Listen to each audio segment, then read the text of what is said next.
Bonjour à toutes et à tous. Alors, je sais pas vous, mais moi c'est sûr, ça fait longtemps. Voilà, donc allez, on repart sur un petit montage aujourd'hui, un petit sedge cul de canard, enfin sedge cul de canard, cuvert, pardon, petit sedge cuvert. On est en plein dans la saison, donc petit sedge à base de chevreuil, de cul de canard, de fibres vertes et de foam, et bien sûr de du bing. Donc ce petit sedge, le voici.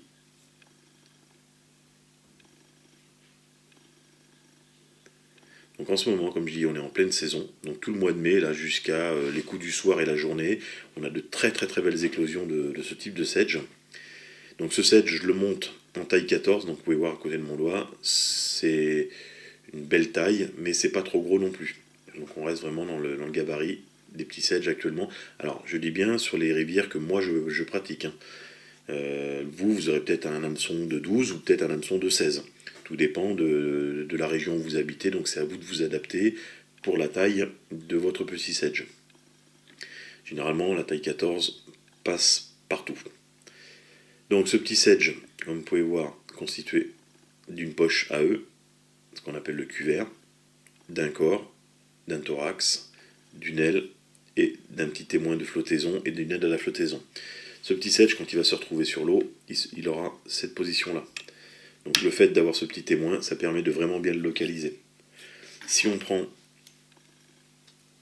donc l'horizontalité de l'eau, voilà comment il se comportera sur l'eau.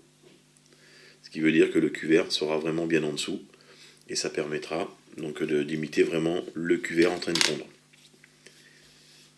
Allez, je vous mets en plan plus large, je vous présente tout le matos qu'il faut pour le monter, et après on passe au montage.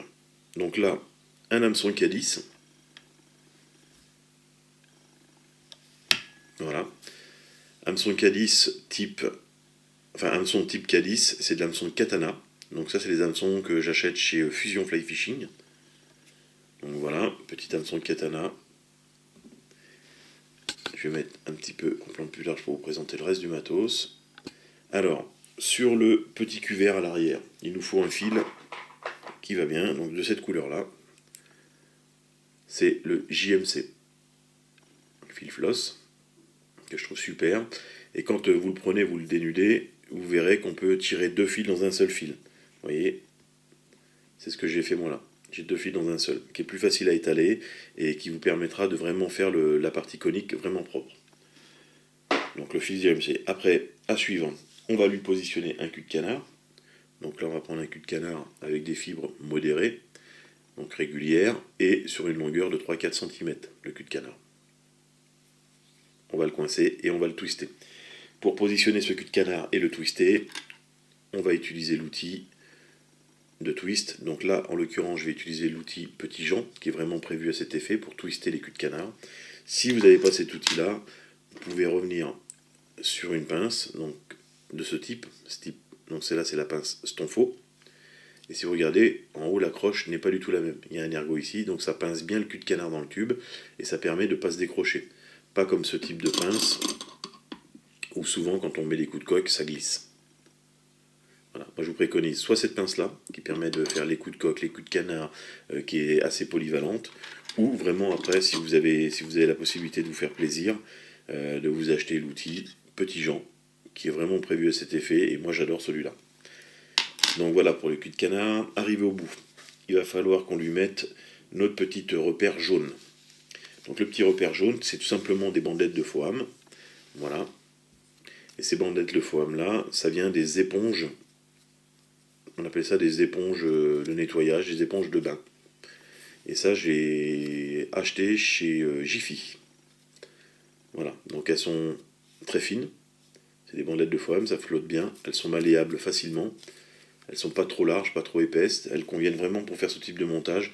Voir aussi les corps de mouches de mai, parce qu'on est aussi dans la saison de mouches de mai. Donc on a parlé du foam dessus. Quand on va revenir en arrière, il va falloir qu'on mette donc notre aile. Notre aile, bien sûr, ça va être de la fibre de chevreuil. De cerf, pardon. De la fibre de cerf. Voilà. Donc là, pour le dosage, ça sera à vous d'essayer de trouver l'équilibre. C'est vrai que c'est pas facile, je l'avoue. Donc moi, j'ai déjà trouvé mon équilibre pour le faire, bien sûr. Et pour pouvoir mettre mon aile, il va nous falloir un petit tasse-poil pour que notre aile soit propre et bien régulière, comme celle-ci. Oups là, si je fais tomber la mouche, voilà. Vous voyez là, c'est bien régulier. Donc un petit tasse-poil, c'est pas trop, et c'est obligé, on va dire. Donc quand on a fait ça, on va revenir sur l'avant et on va falloir qu'on mette un peu de dubbing. Donc en dubbing, pour le poser, on va prendre un petit peu de poids. De là, on va prendre un petit dubbing. Donc là, en dubbing, vous pourrez mettre soit du lièvre, mais moi en l'occurrence, je choisis le Fox Squirrel, donc ce qui veut dire l'écureuil roux, tout simplement parce que c'est un dubbing fin. Et pour représenter ce petit type de mouche, je trouve que le lièvre est un peu grossier. Surtout dans la taille où je le fais là. Ça serait une taille 10 ou 12, ça ne me gênerait pas d'utiliser du lièvre. Et quand ça c'est fini, on rabat le foam et avec le fil de ligature, donc le fil de départ qu'on va avoir, ça va être en couleur cannelle et en 14-0. Et pour finir, le nœud, on va avoir besoin d'un whip finish et d'une paire de ciseaux qui servira aussi pour l'égalisation de tout le reste et de couper bien sûr nos fils de montage.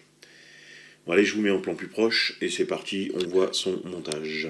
Donc là, je prends mon 14-0, je commence derrière l'œillet, comme toute mouche, je repasse par-dessus mon fil et j'emmène mon fil de montage au premier tiers pour couper l'excédent. Voilà. Je continue vers la courbure, je m'arrête pratiquement à la moitié, on va dire, de notre montage. Je prends mon fil vert. Alors comme vous pouvez voir, vous voyez, il s'effiloche de partout. Donc la solution, hop, vous voyez, pour plus qu'il s'effiloche, on l'humecte. Voilà, là il est pas près de s'effilocher, il est collé l'un vers l'autre, et on l'humecte. Alors c'est un fil qu'il faut faire attention. Si vous le frottez sur la pointe de l'hameçon, il part en ébouriffé, et c'est pas le top. Donc là, vous avez vu, je suis passé derrière, je viens le coincer ici, hop, je règle la taille, et avec mon fil de montage, je viens le sécuriser et le bloquer. Là, je m'arrête, je coupe l'excédent, voilà, et là, j'emmène, en tenant mon fil vert, mon fil de montage en même temps, j'emmène le tout dans la courbure. On va s'arrêter un tout petit peu avant, voilà. Je vais revenir avec mon fil de montage vers l'avant, à peu près jusqu'au tiers arrière. Voilà, comme ceci. Là, pour bien me dégager, je vais revenir un petit peu plus, juste pour avoir un confort de travail. De là, je vais retourner mon étau, comme ceci, pour pouvoir avoir la facilité de poser ce fil, ce petit fil vert. Je reprends mes doigts, j'humecte bien mon fil de montage, et là je le torsade un petit peu, et là je commence à tourner. Vous avez vu, voilà, tout de suite il s'élargit et il s'écarte.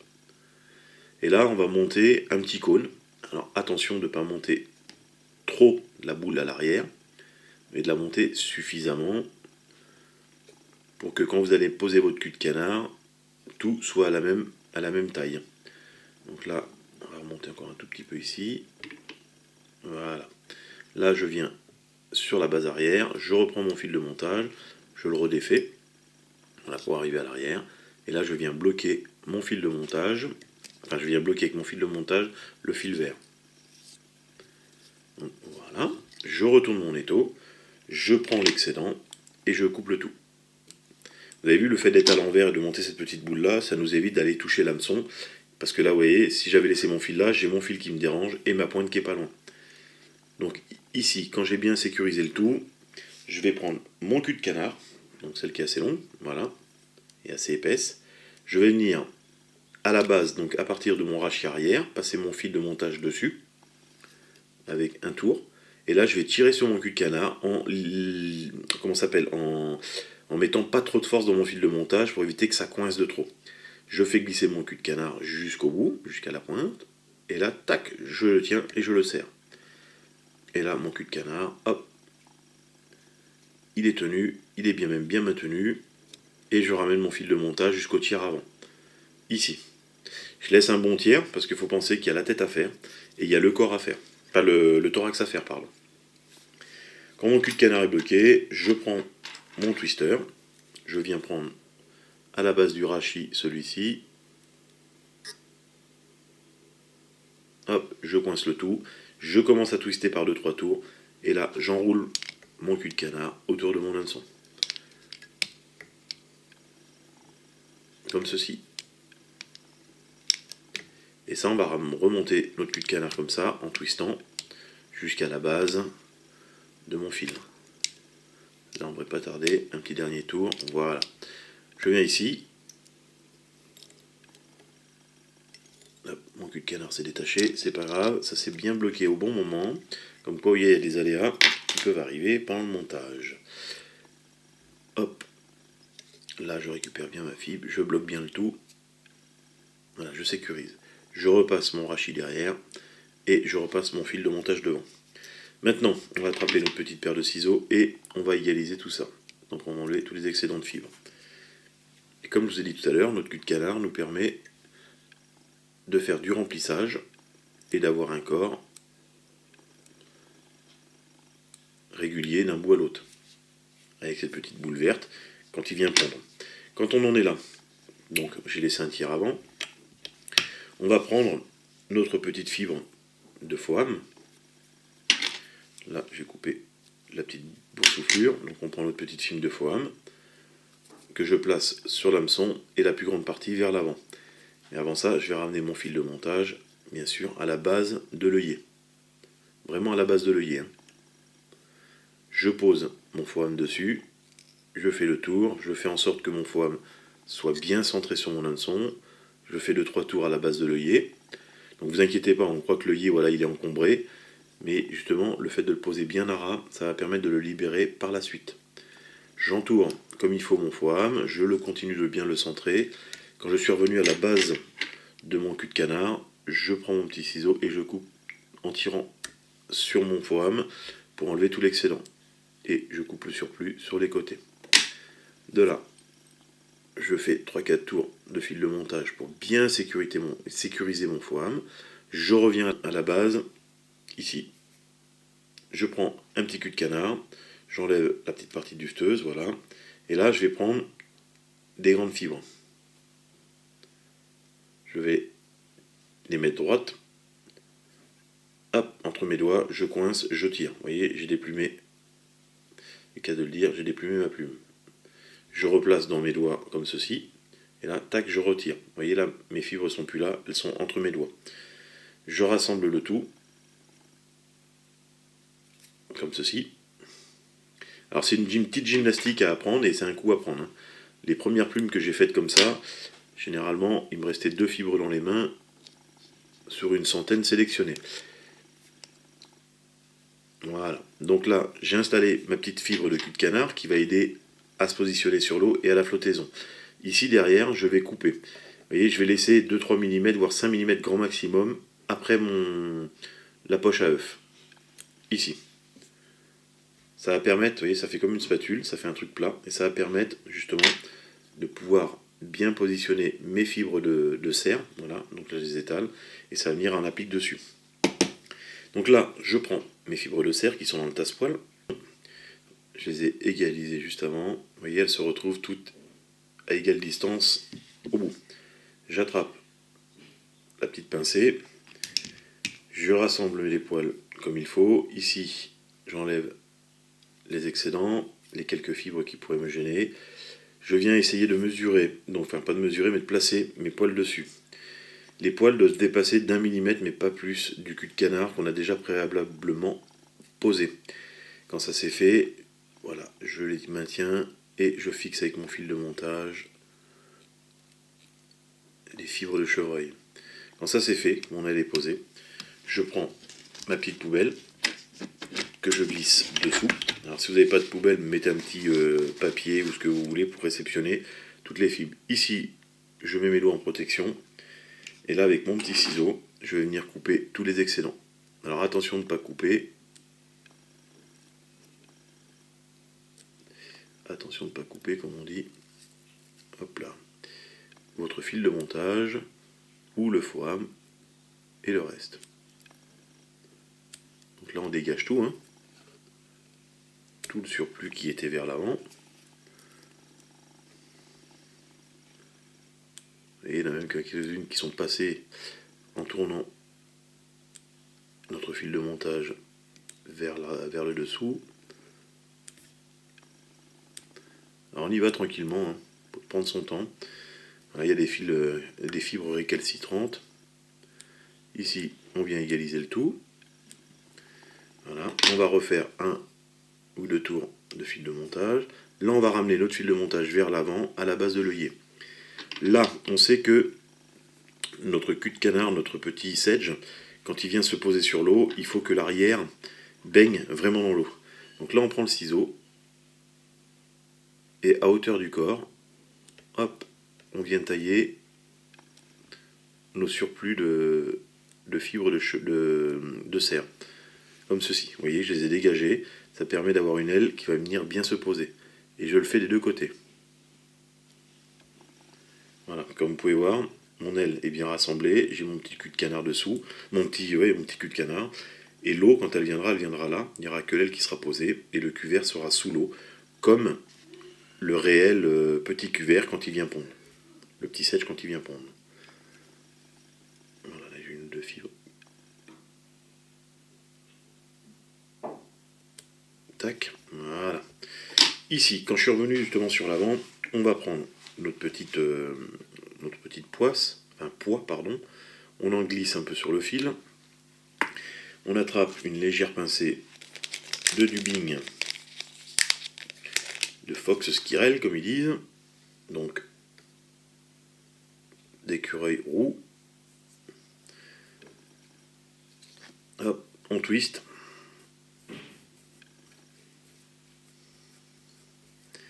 Voilà, on plaque bien notre dubbing.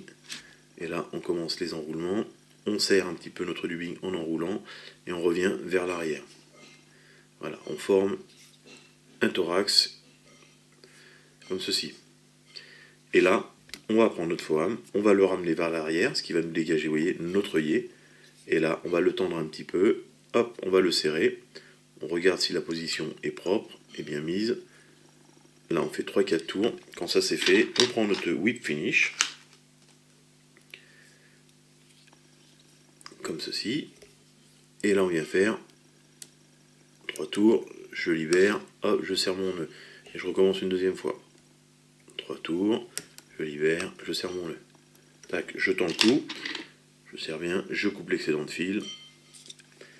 Là, on va tirer sur notre foam. Mettre le ciseau à la base. Alors pas trop loin, pas trop près. Voilà, pour laisser vraiment une petite pousse comme ceci. Et là, notre petit sedge est presque terminé. Là, on va mettre un petit coup de ciseau sur le plat, pour que notre mouche se pose bien à plat. On va prendre notre petit tasse-poil, donc c'est un tout petit écouvillon de fer. Et là, on va tirer nos poils sur le côté là et l'autre côté là. Ici. Et voilà ce que ça donne quand on les a tirés. Ça fait des pattes qui se posent sur l'eau, ce qui va nous permettre d'avoir un appui en triangle. L'appui ici, ici et sur l'arrière de la mouche. Là, après les grosses fibres qui dépassent, on peut les enlever. Donc voilà notre petit sedge cuvert en montage et qui vous permettra, je suppose, et j'en suis certain, de très belles prises. Pensez à faire les bordures, pensez à faire les courants bien spécifiques.